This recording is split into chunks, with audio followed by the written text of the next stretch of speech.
नहीं, मेरी लड़की ने सुसाइड कर दिया है, ये खबर आई है। हाथ जोड़ती रही माँ बाप, हाथ जोड़ते रहे, हमें एक बार दिखाओ, हमारी बच्ची का मुंह एक बार दिखाओ। हमको नहीं दिखाया गया। बच्ची का शरीर में कोई कपड़ा नहीं था, पैर दोनों राइट एंगल में मिला गया, चश्मे को कूटा गया जिसकी वजह से आंखों से खून निकल गया, गला दबाकर मारा गया। पश्चिम बंगाल की राजधानी कोलकाता में 8-9 अगस्त की दरमियानी रात करीब 3 बजे आरजीकर मेडिकल कॉलेज में एक महिला ट्रेनी डॉक्टर के साथ हुई दरिंदगी की इस घटना ने पूरे देश को शर्मसार कर दिया है।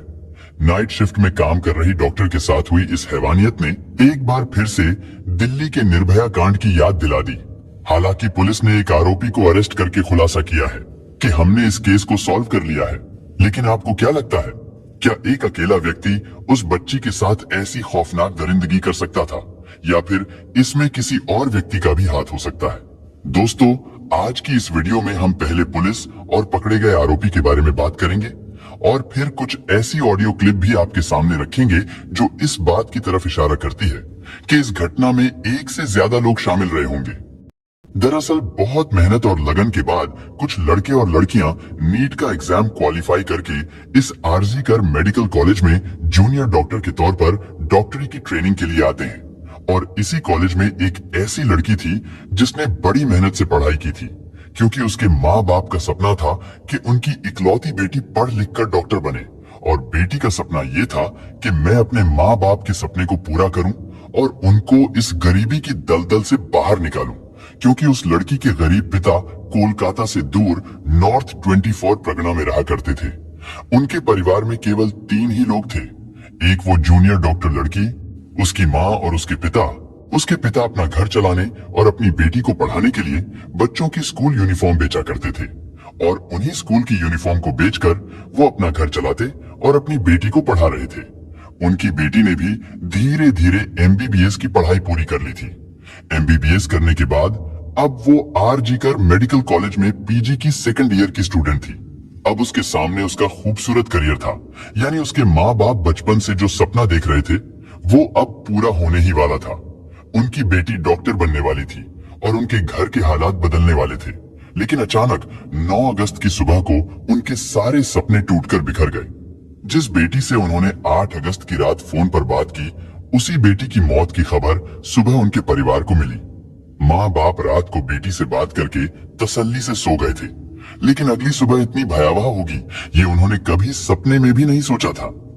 दरअसल trainee doctor Moumita Debnath RG Kar medical college में नाइट ड्यूटी कर रही थी।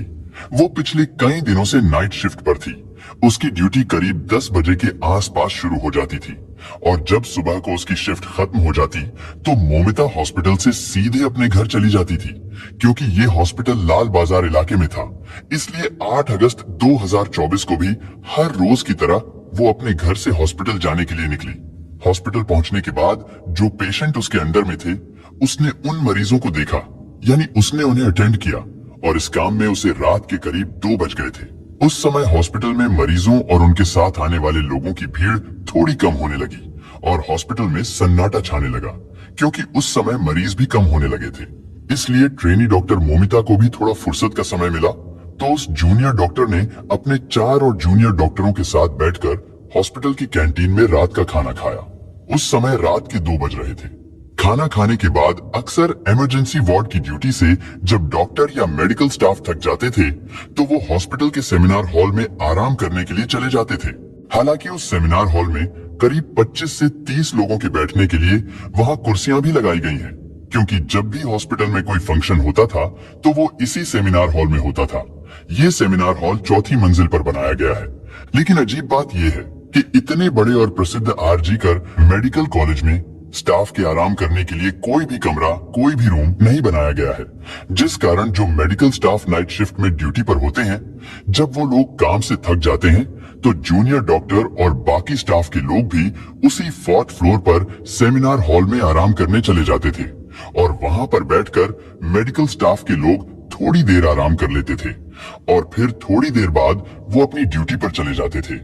इसी तरह ये जूनियर डॉक्टर यानी मोमिता देवनाथ भी रात का खाना खाने के बाद अपने डॉक्टर साथियों को गुड नाइट कहकर करीब 2 से 3 बजे के दरमियान यानी 2:30 बजे के आसपास 4th फ्लोर पर बने उस सेमिनार हॉल में जाती है और वहां जाकर मोमिता सोचती है कि वो थोड़ी देर आराम करेगी और फिर उसके बाद अपनी बाकी शिफ्ट को पूरा करेगी। लेकिन उस जूनियर डॉक्टर के सेमिनार हॉल में जाने के बाद सुबह तक उसके बारे में किसी को कुछ भी पता नहीं चलता। उधर उसके साथ नाइट शिफ्ट में काम करने वाले दोस्तों को भी लगा कि शायद मोमिता अपने घर चली गई है, इसलिए वो लोग भी अपनी अपनी ड्यूटी में बिजी हो जाते हैं। इसके बाद धीरे धीरे रात गुजर गई और फिर अगली सुबह हो गई थी, यानी रात 3 बजे से लेकर सुबह के करीब 8:30 बजे तक भी उस हॉस्पिटल का माहौल बिल्कुल शांत और नॉर्मल था। लेकिन जब 8:30 बजे हॉस्पिटल का एक स्टाफ उसी सेमिनार हॉल का दरवाजा खोलकर अंदर जाता है और जैसे ही वो अंदर जाता है तो उसके मुंह से चीख निकल जाती है, क्योंकि वहां पर उसने देखा कि सामने फर्श पर एक गद्दा पड़ा है और उस गद्दे पर एक लड़की पड़ी हुई है। इसके बाद वो उस लड़की के थोड़ा और करीब जाता है। उसने देखा कि उसके चारों तरफ खून ही खून फैला हुआ है। उसके बाद वो व्यक्ति बदहवास हालत में चीखता हुआ उस सेमिनार हॉल से बाहर की ओर भागता है। उसकी चीखें सुनकर स्टाफ के कुछ लोग भी वहां पर पहुंच जाते हैं और फिर देखते ही देखते कुछ ही देर में हॉस्पिटल के तमाम डॉक्टर, जूनियर डॉक्टर तथा स्टाफ के सभी लोग वहां पर इकट्ठा हो गए और फिर जो कुछ उन्होंने अपनी आंखों से देखा उसे देखकर उनकी भी चीख निकल गई थी, क्योंकि वहां पर लेडी जूनियर डॉक्टर मोमिता देव नाथ लहूलुहान पड़ी थी। उसके जिस्म पर ऊपर के कुछ कपड़े तो थे, लेकिन नीचे के कपड़े बिल्कुल भी नहीं थे, यानी वो अर्धनग्न अवस्था में थी। उसके पूरे शरीर पर यानी चेहरे से लेकर पैरों तक शायद ही कोई ऐसी जगह हो जहां पर जख्म का कोई निशान ना हो। उसकी दोनों आंखों और चेहरे से खून रिस रहा था, पूरी बॉडी से खून रिस रहा था। इसके बाद आनन फानन में उस जूनियर डॉक्टर की लाश को कपड़ों से ढक दिया गया। हालांकि आमतौर पर ऐसे जख्मियों को या फिर ऐसी लाश को हॉस्पिटल ले जाया जाता है, लेकिन डॉक्टर मोमिता देवनाथ तो हॉस्पिटल में ही पड़ी थी और वहां पर मौजूद डॉक्टरों को उसी समय ये पता चल गया था कि अब उसकी सांसें थम चुकी है और वो मर चुकी है। इसके बाद ट्रेनी डॉक्टर मोमिता की लाश को मुर्दा घर ले जाया गया, क्योंकि उस लाश की शिनाख्त पीजी सेकंड ईयर की स्टूडेंट के रूप में हो चुकी थी। इसलिए जूनियर डॉक्टर मोमिता देवनाथ के घर वालों को भी इस घटना की सूचना दे दी गई। सूचना मिलते ही ट्रेनी डॉक्टर के घर कोहराम मच गया और फिर कुछ देर बाद उसके घर वाले भी हॉस्पिटल पहुंच गए।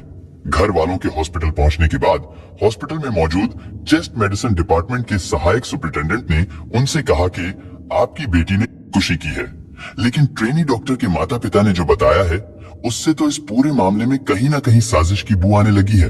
ट्रेनी डॉक्टर के पिता की मां ने तो सुबह के समय जब वो अपनी बेटी को देखने गए थे तो उन्होंने देखा था कि उनकी बेटी के चेहरे से खून टपक रहा था। उसका चश्मा भी बुरी तरह से टूटा हुआ था और जब उन्होंने बेटी की लाश के ऊपर पड़े कपड़े को थोड़ा सा हटाया तो उन्हें उसकी कमर से नीचे कपड़े नहीं दिखे थे।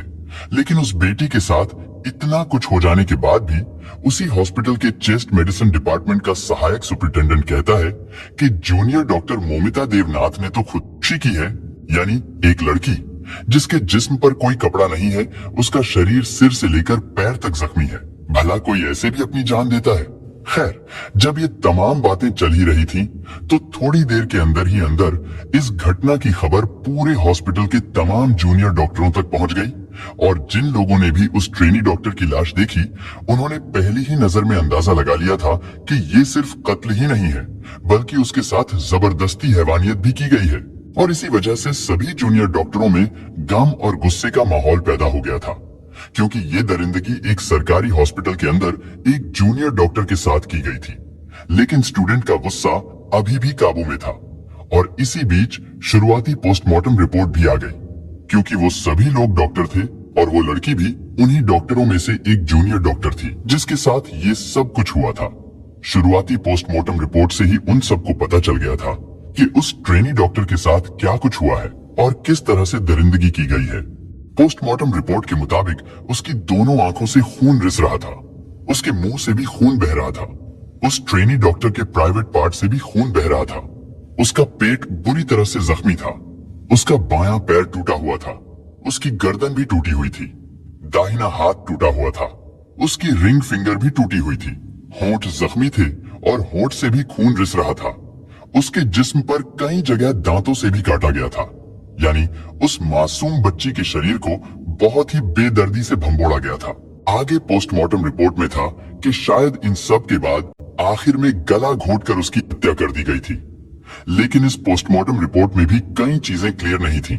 जैसा कि ये तो क्लियर किया गया था कि डॉक्टर मोमिता के साथ जबरदस्ती हुई है, लेकिन ये क्लियर नहीं किया गया था कि उसके साथ जबरदस्ती मौत से पहले हुई थी या उसकी मौत के बाद, यानी ये हैवानियत जूनियर डॉक्टर के साथ जिंदा रहते हुए की गई थी या फिर उसकी लाश के साथ की गई थी।